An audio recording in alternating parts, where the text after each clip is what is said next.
Welcome back to Words of Plainness podcasts. I'm here with Brother Aaron Powner, and today we're exploring Chapter 3 of his book, a chapter called Academic Knowledge.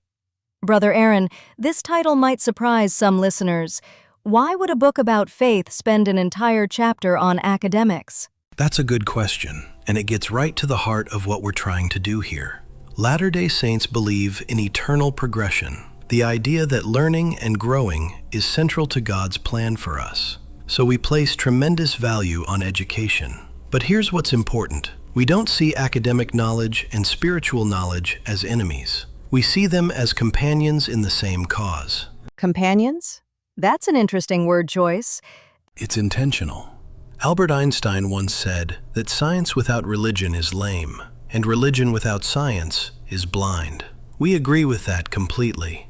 If there ever seems to be a conflict between what we learn academically and what we learn spiritually, we believe that conflict comes from incomplete information, in one domain or the other, or both. After all, there's only one ultimate truth, and God isn't threatened by honest inquiry. So you're not asking people to choose between faith and reason? Not at all. We're inviting them to use both. In Chapter 3, my brother James and I lay out what we call the 4 paths to knowledge, the natural ways human beings learn. The first of these learning faculties are our physical senses: sight, hearing, touch, smell, taste, and the more subtle variations being explored in life sciences. The second of these learning pathways is authority, learning from teachers, experts, traditions. Third, there's reason, logic, analysis, working things out in our minds. And fourth, there's intuition, those moments when understanding seems to arrive without conscious effort. And all 4 of these are valuable? Absolutely. Philosophy enlivens the mind. The arts expand our perspective. The sciences reveal patterns in nature and give us remarkable understanding and technology. Human academic achievement is of incalculable worth. We've devoted our careers to education. We're not dismissing any of this. In fact, we celebrate it. I sense there's a but coming. There is. The chapter honestly acknowledges something that humble scholars throughout history have recognized.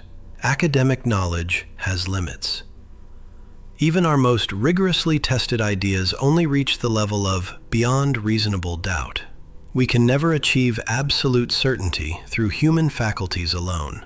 History is littered with discarded theories: flat Earth, geocentric universe, spontaneous generation.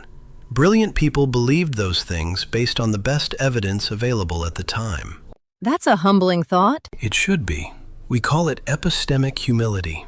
And here's where it gets really interesting. There are certain questions, the deepest questions of human existence, that the natural framework of learning simply cannot answer. Why is there something rather than nothing? Does a loving God truly exist? Does my consciousness survive death? What is the ultimate purpose of my life? Science can describe how things work. It cannot explain why we exist.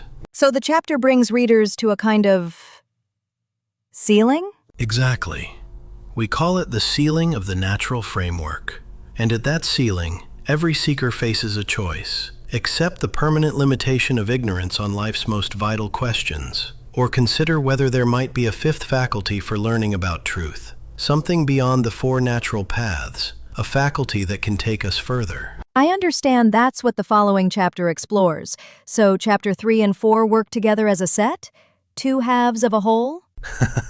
Right again. Chapter 4 is called Spiritual Knowledge, and it's where we introduce what we believe is the faculty of learning that completes the others. But we wanted to be honest and thorough about academics first. We're not asking anyone to abandon reason. We're inviting them to add to it. One last question. What would you say to someone who's skeptical, who thinks this is just a way to smuggle faith past critical thinking? Let me think for a moment. I'd say, don't be persuaded by our words alone. That's actually our invitation at the end of the chapter. Read it, consider it, test it against your own experience. We're not asking for blind acceptance. We're asking for an honest experiment. If the natural faculties have brought you as far as they can take you, and you're still hungry for answers, maybe it's time to explore what else might be available. Brother Aaron, thank you. The chapter is entitled Academic Knowledge, and you can read it now at brotheraaron.org. Thank you. It's always a pleasure.